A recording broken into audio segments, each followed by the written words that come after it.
So hello everyone, आज चाहिँ मैले यो क्वेसन लिएर आएको छु।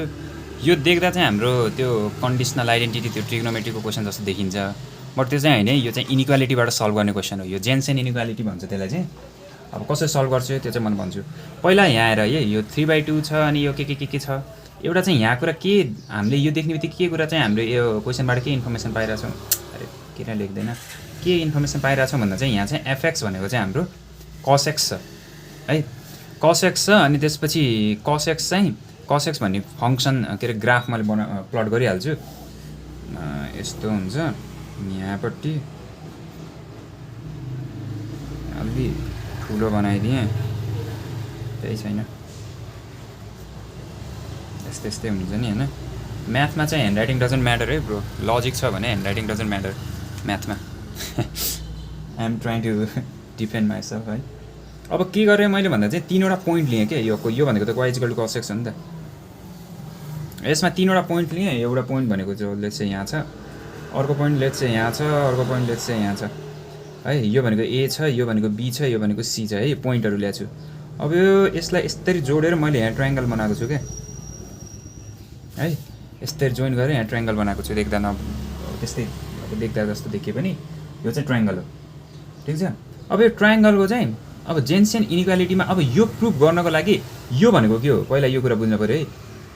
हामीले यो चाहिँ योभन्दा थोरै हुन्छ भनेर देखाउने हो कि जसरी भयो नि, त्यो चाहिँ त्योभन्दा सानो हुन्छ भनेर देखाउनको लागि अब के गर्ने भन्दा चाहिँ हेर है, यो पोइन्ट के हो र अनि त्यसपछि यो पोइन्ट के हो त्यो पहिला बुझ्नुपर्ने हुन्छ है। मैले एउटा यस्ता लाइन तानेको छु, यहाँ एउटा पोइन्ट छ, यहाँ एउटा पोइन्ट छ। यो लाइनको त केही अर्थ छैन। यहाँ एउटा पोइन्ट मेन चाहिँ सुरु, यो कथाको सुरुवात चाहिँ यो पोइन्टबाट हुन्छ कि। यो पोइन्ट भनेको के हो, सेन्ट्रोइड।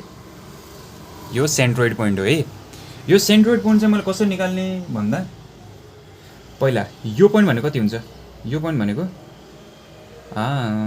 रुक के गर्ने थियो भन्दा ओके यस्तो हो नि त, a, cos a, यो पोइन्ट भनेको b, cos b, र यो पोइन्ट भनेको c, cos c हो। यो त बुझ्छौ नि सबले। भनेपछि सेन्ट्रोइडको पोइन्ट कति भयो मुनि भयो, a + b + c / 3 x coordinate. अनि त्यसपछि मैले यहाँ लेख्छु है, सेन्ट्रोइड भनेको चाहिँ a + b + c / 3 cos a + cos b + cos c / 3। यो त बुझ्छौ नि होइन। सेन्ट्रोइड भनेको के हो, यसको x कोअर्डिनेट / 3, y कोअर्डिनेट / 3। यो त आयो। यो त्यो हो भने यो पोइन्ट चाहिँ कति हुने भयो, यो भनेको a + b + c / 3 हुने भयो नि त। यदि यो पोइन्ट यो हुन्छ भने यो पनि यही पोइन्ट हुन्छ नि त।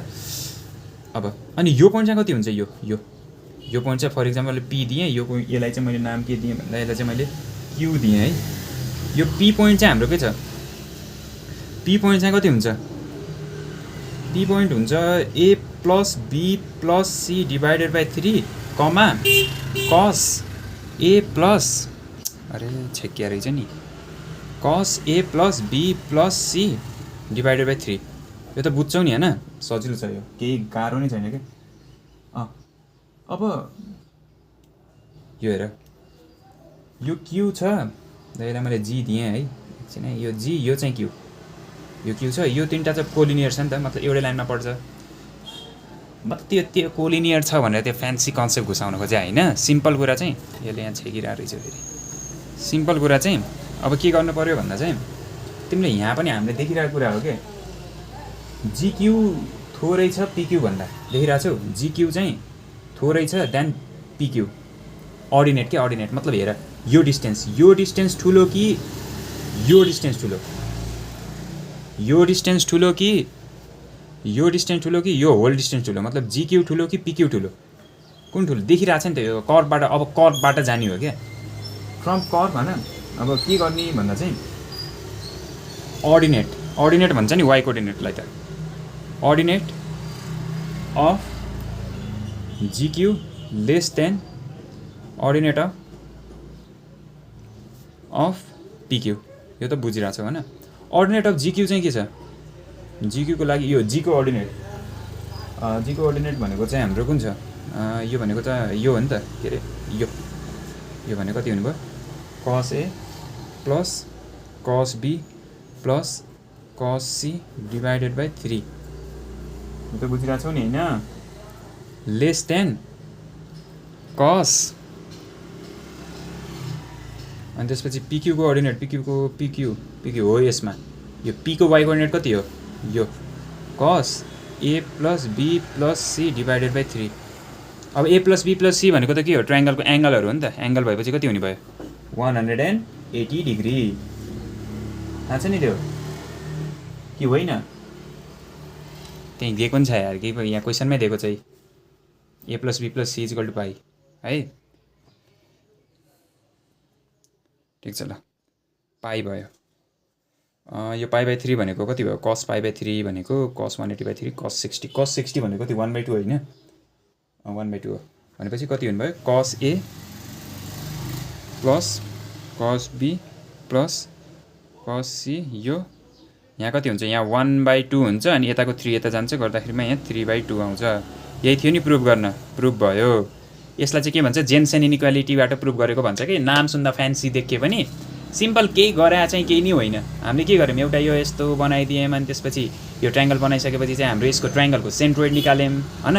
सेन्ट्रोइड निकालिसकेपछि मैले के गरेँ भन्दा चाहिँ अब सिम्पल के डिस्टेन्स हेरेँ कि, डिस्टेन्स कुन यो from figure we can say that यसको डिस्टेन्स बढी छ देन यसको डिस्टेन्स भनेर, मतलब वाई कोअर्डिनेटको भ्यालु बढी छ देन त्यसको भनेर, अनि त्यसपछि यो चाहिँ प्रुभ गरेको। ल यसलाई चाहिँ स्क्रिनसट गरेर सार्ने भयो भने सार, नबुझेछ भने कमेन्टमा छोडिदेऊ, म बुझाइदिन्छु सबै। इजी छ क्या, इजी।